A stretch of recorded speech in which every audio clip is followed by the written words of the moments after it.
India is home to 1.3 billion people, with 70% of the population living in rural areas. So it's not wrong to say that the way to the heart of India is through its hinterlands.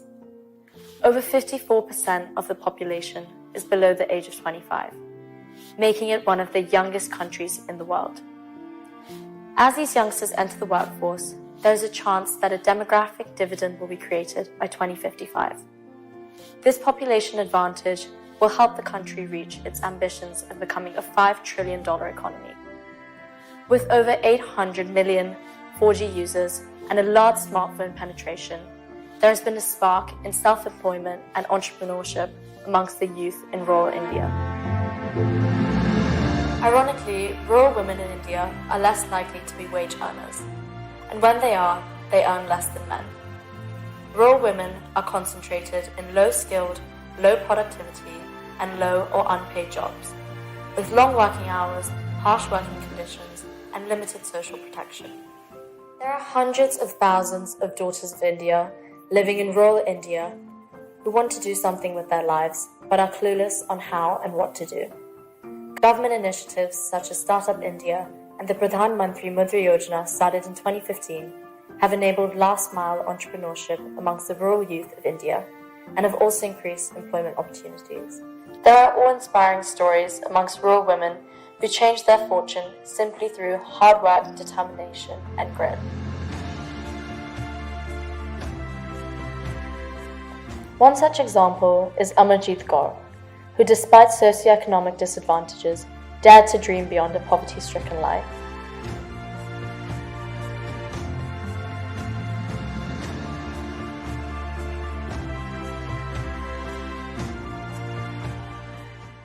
आपका नाम क्या और आप कहाँ से हैं? मेरा नाम अमरजीत कौर है और मैं छोटे से गांव की रहने वाली हूँ, कोट, जिसका मतलब पंचकुला जिले में ही आता है। जो कि आप मुझे थोड़ा अपने बिजनेस के बारे में बताइए, आपने कैसे स्टार्ट किया और क्या करते हैं आप? मेरा काम मिट्टी की चीजें बनाने का है। एक्चुअली ये काम हमारा बहुत ही पुराना पुश्तैनी काम था, जिसको हम कर रहे थे। मतलब ऐसे नहीं कि हम लगातार कर रहे थे, हमें बस ये करना पड़ता था और मतलब उतनी इसके अंदर इनकम या अर्निंग कुछ नहीं था। और लॉकडाउन के अंदर ऐसा हुआ कि हमारा काम बिल्कुल ही बंद होने की कंडीशन में आ गया कि अब हम ये काम मतलब छोड़ने के ऊपर हो गया कि अब तो कुछ और ही करना पड़ेगा, ये नहीं कर सकते। तो मेरे पास एक दिन यहाँ से इंक्यूबेटर सेंटर से कॉल गया ऐसे, तो मुझे बुलाया गया कि आप आए यहाँ पे। तो मैं यहाँ पे आई तो मैंने बताया कि मेरा ऐसा काम था कि मिट्टी की चीज़ों के काम हम करते थे। तो उसके बाद फिर मैंने अपना आइडिया मतलब शेयर किया मैम के साथ। तो फिर जैसे जैसे हम करते गए इस काम को, तो आज अमेज़न पे भी ऑन बोर्ड कर दिया गया है। आप क्या क्या प्रोडक्ट्स बनाते हैं? जैसे मिट्टी के हमारे पास लैंप हैं, कप हैं, कुल्हड़ हैं और प्लांटर्स हैं, दही हांडी और खाना पकाने के लिए जो हांडियाँ यूज होती हैं वो, ये सब चीजें हम बनाते हैं। और भी बहुत सारी चीजें मतलब मिट्टी के अब मैंने मिट्टी के इयरिंग्स और एक्सेसरीज भी शुरू की हैं बनानी। और आप ये कहाँ पे बेचते हो अपने प्रोडक्ट्स? बेचने का हमारा मैम अभी तो हमें एग्जीबिशन के थ्रू, अमेज़न के through, Instagram, Facebook, social media मतलब जो भी है इसके थ्रू हम बेचते हैं। और आपने जब अपना ये स्टार्ट किया था बिजनेस पॉटरी के साथ, आपको इसमें क्या क्या स्ट्रगल्स और चैलेंजेस आए थे शुरुआत में? स्ट्रगल्स तो एक्चुअली मैम मेरी लाइफ में शुरू से ही रहा है। जैसे मेरी तो क्वालिफिकेशन, जैसे मैं 10th की बताऊँ, अब 10th के टाइम में मेरे साथ ये था कि मेरे डैडी अकेले ही कमाने वाले थे और हमारे घर में मतलब हम 6 मेंबर थे, जो मतलब पीछे मतलब खाने वाले कह सकते हैं कि कमाने वाला एक और 6 उसके पीछे हैं। हमारे घर की छत भी बिल्कुल कच्ची थी, जिसकी वजह से वो टपकती थी बरसात के टाइम पे। तो वो चीजें भी हमने बहुत फेस की हैं और ऐसे मतलब करते चलते धीरे धीरे, जैसे मैं +2 मैंने क्लियर करी, उसके बाद मैंने ग्रेजुएशन में एडमिशन लेना था। तो ग्रेजुएशन में एडमिशन लेने के टाइम पे हमारे पास इतना भी नहीं था कि हम मतलब मैंने सोचा था कि मैं कुछ करूं, आगे पढूं, तो इतना भी नहीं था कि मैं एडमिशन करवा सकूं। तो उस टाइम पे फिर मैंने और मेरी मम्मी ने, हम दोनों ने मिलके गेहूं की कटाई करी। एक्चुअली हमने 4 किले, जो बहुत मुश्किल काम होता है, मैंने मम्मी ने 4 किले गेहूं के काटे। उसके बाद फिर उससे जो अर्निंग हुई उससे मेरा एडमिशन हो पाया फिर। और इस तरह से फिर मैंने आगे एमए का भी मेरा ऐसे ही हुआ, क्योंकि मेरे डैडी की कोई जॉब तो थी नहीं, बस एक छोटा सा ये मिट्टी का काम था जो हम करते थे। लेकिन लॉकडाउन जैसी स्थिति में तो हम जैसे लोगों के लिए बिल्कुल ही जैसे सांस लेना भी खत्म हो जाता है एक इंसान के लिए, ऐसी कंडीशन हमारी हो चुकी थी। और फिर यहाँ से मतलब ये कॉल जाना और मेरे लिए मतलब ये वरदान जैसा था कि हाँ मैं एक मरे हुए काम को जिंदा कर रहा हूँ। मतलब बहुत ही मुश्किल था, बट था उस टाइम पे कि हम कुछ कर लेंगे। मुझे उम्मीद थी कि हम मिट्टी से ना बहुत कुछ कर सकते हैं, हमारे हाथ में आर्ट है। मैंने ये काम डैडी से सीखा, आज मैं लोगों को सिखा भी पा रही हूँ।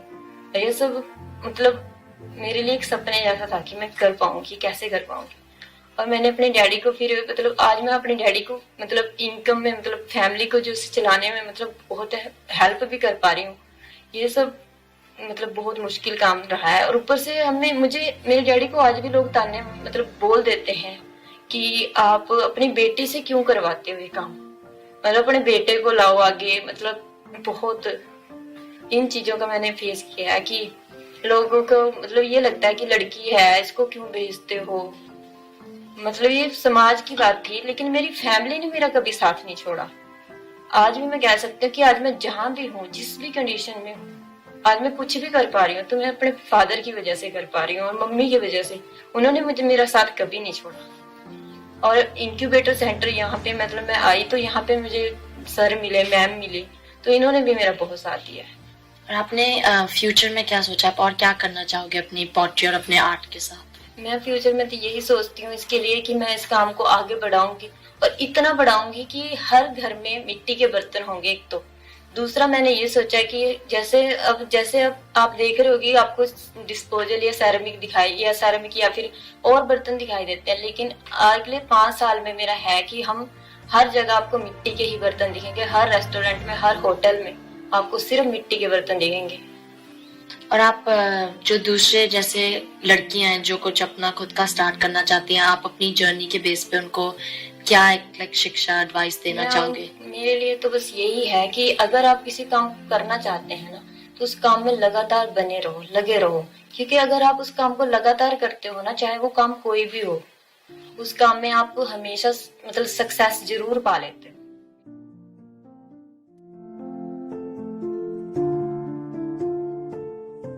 सबसे पहले आप अपना मुझे प्लीज नाम बताइए और आप कहाँ से हैं? मैं श्वेता हूँ। I am belong from Bihar. मैं बिहार से बिलोंग करती हूँ एंड मैं रेज और यहाँ पर बड़ी हुई हूँ दिल्ली में। एंड बेसिकली जो मेरा बिजनेस है this all about copper and brass. जो ट्रेडिशन में था पहले के लोग कॉपर एंड ब्रास को बहुत ज़्यादा यूज़ करते थे बिकॉज वो हेल्थी होते थे, बट आज के टाइम पर उसे डिस्प्लेस करके स्टील एंड प्लास्टिक ने जगह ले लिया है। और ये आपने स्टार्ट कब किया और आपको आइडिया कैसे आया? तो उस टाइम पर 2019 मैंने इसे एंड में स्टार्ट करा। मैंने कोविड उस टाइम पर स्टार्ट हुआ था, तो चीज़ें इस तरीके से भी कि मेरी जॉब पर भी बात आ गई थी बिकॉज काफ़ी सारे लोगों को निकाला भी जा रहा था। और जो मेरे फादर हैं वो मैकेनिक हैं, तो एक 5 पीपल्स की फैमिली को संभालना थोड़ा मुश्किल हो रहा था। तो उस टाइम पर मैंने सोचा कि काश मैं इस तरीके से पापा की हेल्प कर पाऊँ। जब मैंने स्टार्ट करा मुझे नहीं पता था कि मुझे कैसे क्या करना है बिकॉज जो मेरी फैमिली है उसमें आज तक कभी किसी ने बिजनेस नहीं करा। मैं अपनी पूरी फैमिली में एक ऐसी लड़की हूँ जिसने खुद का बिजनेस स्टार्ट करा। मैंने स्टार्टिंग करी मुरादाबाद से। मुरादाबाद में मैंने अपने कॉपर के पैन बनवाए। तो जो मैंने कॉपर के पैन बनवाए, अब दिक्कत थी कि इससे सेल कहाँ करें। बनवा तो लिया, अपनी तरफ से जो भी आपके पास फंड था वो भी इनिशिएट कर लिया, तो अब दिक्कत है कि सेल इसे करना कहाँ पर है। तो उस टाइम पर मुझे एक रिसर्च करने के बाद मुझे पता चला कि एटसी एक प्लेटफॉर्म है जहाँ पे अपने सामान को कर सकते हो। तो वहां पर मैंने जाके इसे सेल करा।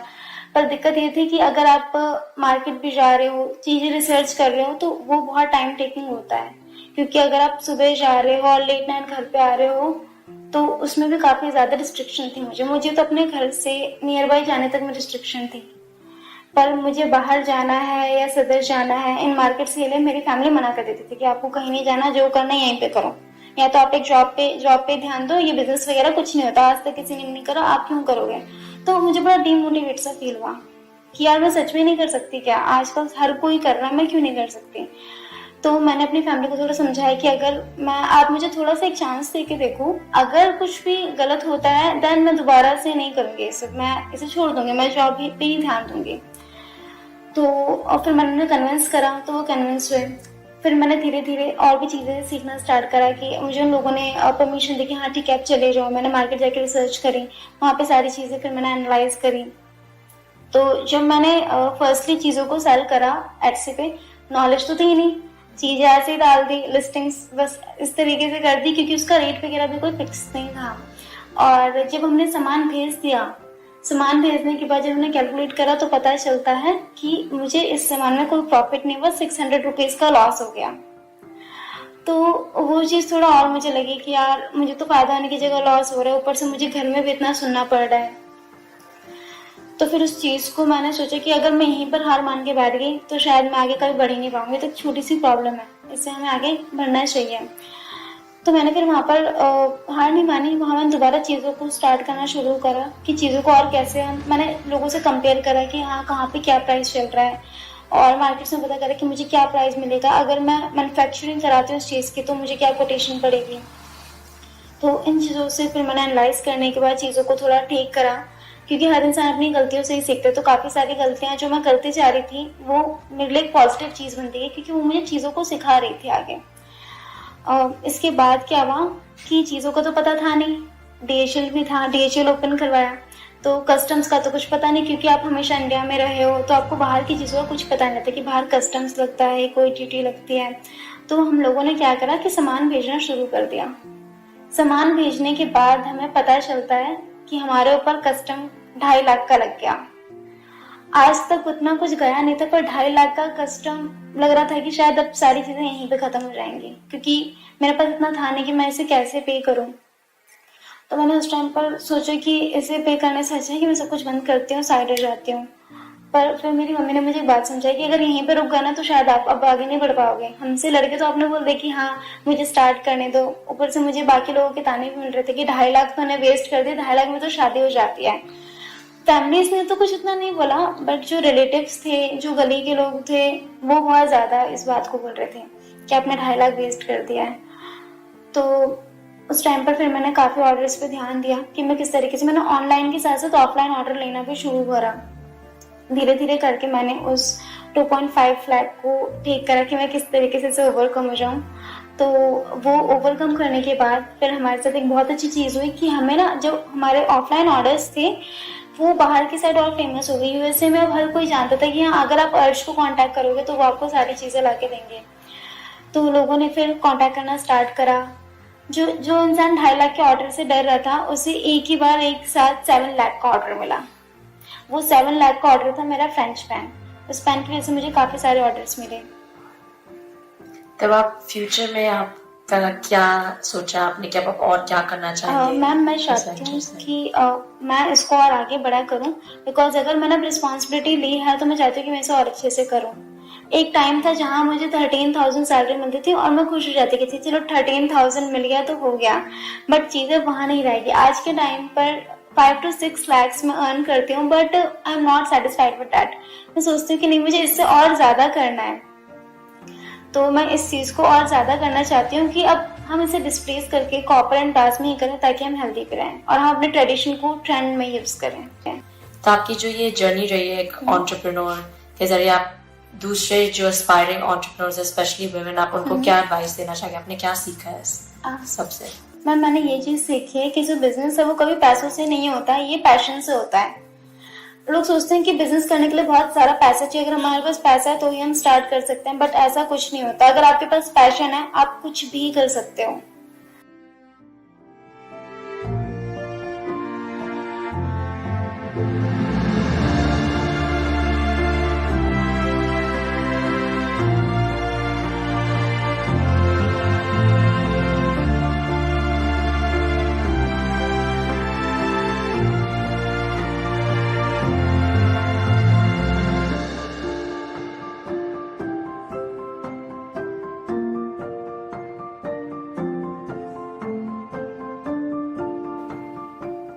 Back in the days, we realized that entrepreneurship is beyond fancy boardrooms and red carpet conferences. So we set up a framework for enabling the rural entrepreneurs in northern India.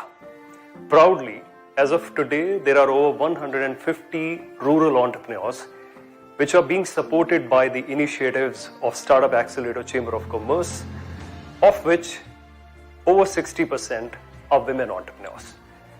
We really believe that going forward, this initiative is going to make them even stronger, have them create their dominance in the entrepreneurship ecosystem, and lead them to greater success. As the saying goes, teach a woman, feed the nation. It is a daunting task to break the social barriers in India to create rural women entrepreneurs.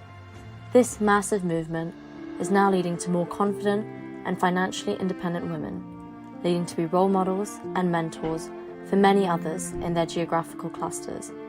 Each one of these women entrepreneurs are the real face of changing India, which is a testimony that the future looks bright for the daughters of India.